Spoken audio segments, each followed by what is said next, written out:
अरे राजेश जी मोहन वाजपेयी जी का सम्मान करना चाहते हैं तो चाहते हैं सम्मुख आकर के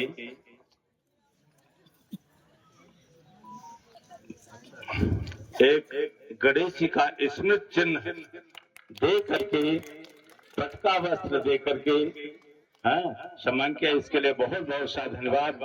एक साल उड़ा करके हमारे ब्रजेश शुक्ला जी जो अथक परिश्रम करने के पश्चात इस कार्यक्रम की रचना की है, इसके लिए बहुत जोरदार तालियों से भाई स्वागत कर दीजिए। और हमारे मोहित शुक्ला जी स्मृति चिन्ह दे करके श्री मोहन वाजपेयी जी हमारे आपके बीच पधारे हैं, इसके लिए उनको स्मृति चिन्ह दे करके सम्मान कर रहे हैं। इसके लिए बहुत बहुत सा धन्यवाद। सभी लोग जोरदार तालियों से भाई स्वागत करें।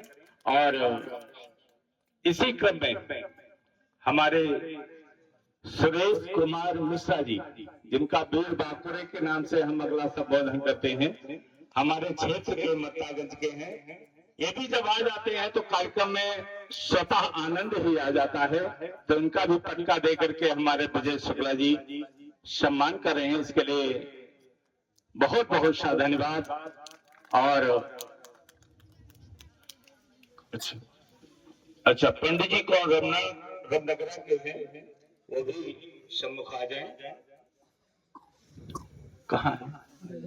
अच्छा आइए भाई, इनका भी बहुत धन्यवाद। ऐसे अतिथि दूर दराज से आए हुए हैं, इस कार्यक्रम में आते हैं तो छोटा मोटा नहीं लगता, बहुत विशाल रूप धारण कर लेता है। और जब से आने लगे हैं तब से हमारे गांव का इतना मन बढ़ा है, उत्साह बढ़ा है, जिसका कोई मैं इन बातों से, मैं इस वाणी से मन से नहीं कह सकता। चाहत है कि एक बार मोहन वाजपेयी जी तो मेले में अतिथि रूप में हमारे यहाँ आए, और एक बार चाहत हमारे सभी ग्रामवासियों की है, हमारी गांव की गलियों में घूमें और सबसे मिल करके आशीर्वाद प्राप्त करें, ये मेरी चाहत है। मैं आज मोहन वाजपेयी जी को इसी मन से एक कोई ऐसी डेट निकालेंगे तो हमारी गांव गलियों में क्षेत्र में घूमेंगे। हम सब लोग साथ देना चाहते हैं, सारा युवा वर्ग साथ देना चाहता है। और उस मंच पर दो शब्द दे करके कुछ हमारी भोली भाली जनता जो है ग्रामीण, उसको चाहत है कि हमारे मोहन वाजपेयी जी के कुछ दो शब्द श्रवण करने के लिए, तो मैं उनसे चाहत करता हूँ कुछ बोले। बहुत बहुत धन्यवाद सभी को, बहुत पूरी कमेटी को बहुत बहुत आभार। बोल सच्चे दरबार की, दोनों हाथ उठा करके जब जयकारा लगाएंगे तभी हम जयकारा मानेंगे कि जयकारा आप लोग लगा रहे हैं। बोल सच्चे दरबार की, बहुत बहुत धन्यवाद। और पूरी कमेटी को, मोहित भैया को, दादा को, पंकज शास्त्री जी को, कथा व्यास को, सबको मेरा सादर प्रणाम है, छोटों को मेरा आशीर्वाद है। और आप, मैंने पहले भी कहा था, आप बुलाते रहोगे हम आते रहेंगे। धार्मिक अनुष्ठान, यज्ञ, हवन, कथा, पूजा, झांकियां, हम किसी स्वार्थ से नहीं आते। जैसे आपने आज व्यासपीठ से कहा है गांव गांव घर घर घूमो, हो सकता है 27 में घूमना ही पड़ जाए, ठीक है, मगर मेरा कोई स्वार्थ नहीं। मुझे अगर वो व्यक्ति भी बुलाता है जो राजनीतिक रूप से मेरी मदद नहीं करता है, अगर वो धार्मिक कार्यक्रम कर रहा है, वो हिंदू हो, मुसलमान हो, सिख हो, कोई भी हो, किसी भी जाति वर्ग का हो, मैं उसके कार्यक्रम में जाने के लिए अपने आप को सौभाग्यशाली समझता हूँ कि उसने मुझे बुलाया। तो मेरा कोई लालच नहीं रहता, धर्म में लालच रखना भी नहीं चाहिए। धर्म के नाम पे 1 रुपया अगर आपने खर्च किया है तो भोलेनाथ माता रानी आपको 100 गुना बढ़ के आपकी धन संपदा को बढ़ाएंगी। और कथा सुननी चाहिए, कथा करानी चाहिए, इससे अंतःकरण बहुत बढ़िया हो जाता है और आपके गांव क्षेत्र का माहौल अच्छा होता है।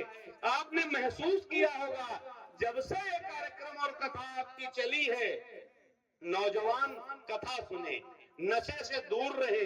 बहुत से नौजवान कथा में भी नशे में आके बैठ जाते हैं, कोई बात नहीं, अगर इस कदम बैठेंगे तो अगली कदम वो नशा छोड़ देंगे। ईश्वर की कृपा उन पे रही, क्योंकि एक व्यक्ति अगर नशा करता है तो उसके घर की माँ, बहन, बेटी, पत्नी सब परेशान होते हैं। तो नशा से युवाओं को बचना चाहिए। अपने बच्चों को जरूर पढ़ाएं। माताओं बहनों से मैं कहता हूं, मैं जहां जाता हूं कहता हूं, अगर कभी कोई जरूरत पड़ जाए और जिस घर का बच्चा पढ़ने में अच्छा हो और उसको अगर कोई आवश्यकता पड़ जाए, उसकी पढ़ाई की तन मन धन से मोहन वाजपेयी मदद करेंगे, बिना जाति पाति धर्म देखे हुए। हम लोग किसी पद पे नहीं हैं, किसी उस पे नहीं है, मगर मेरी अपनी एक सोच रहती है, मेरी अपनी एक भावना रहती है। इंसानियत और भाईचारे से बढ़ के कुछ नहीं है। आपको जरूरत पड़ेगी, आपका पड़ोसी आपके पास पहले आएगा, वो हिंदू हो या मुसलमान हो। आपको जरूरत पड़ेगी, जाति धर्म से हटके अगर आपको जरूरत पड़ गई तो सबसे पहले आपके आसपास के रहने वाले लोग आएंगे। नफरत बांटने का तो बहुत लोग आएंगे, मगर मेरा मन है, मैं कहता हूं, आप धार्मिक आयोजन कराते रहिए, साल में अगर 4 बार कराइए। हम अपनी क्षमता अनुसार जो कर सकते हैं, हम 4 बार आपके बुलावे पे आएंगे। और आपने कहा है तो शायद घर घर घूमना ही पड़ जाए, वो वक्त की बात है। जो भोलेनाथ को मंजूर होगा, माता रानी को, वही होगा, और जो होगा वो अच्छा होगा। आप लोगों ने इतना बेहतरीन आयोजन कराया, हमें बुलाया, हमें सम्मान दिया, इसके लिए पूरी कमेटी को बहुत बहुत धन्यवाद, साधुवाद, आभार। और ईश्वर ने चाहा आप हमसे जुड़े हो और हम आपसे जीवन भर जुड़े रहेंगे। बहुत बहुत धन्यवाद। जय भोले। बहुत बहुत धन्यवाद। कहा 2 शब्द था, लेकिन बाजपेयी जी ने कोई कसर ही नहीं छोड़ी। इसके लिए भाई जोरदार तालियों से उनका स्वागत करिए। ऐसे कार्यक्रम में उन्होंने काफी समय देकर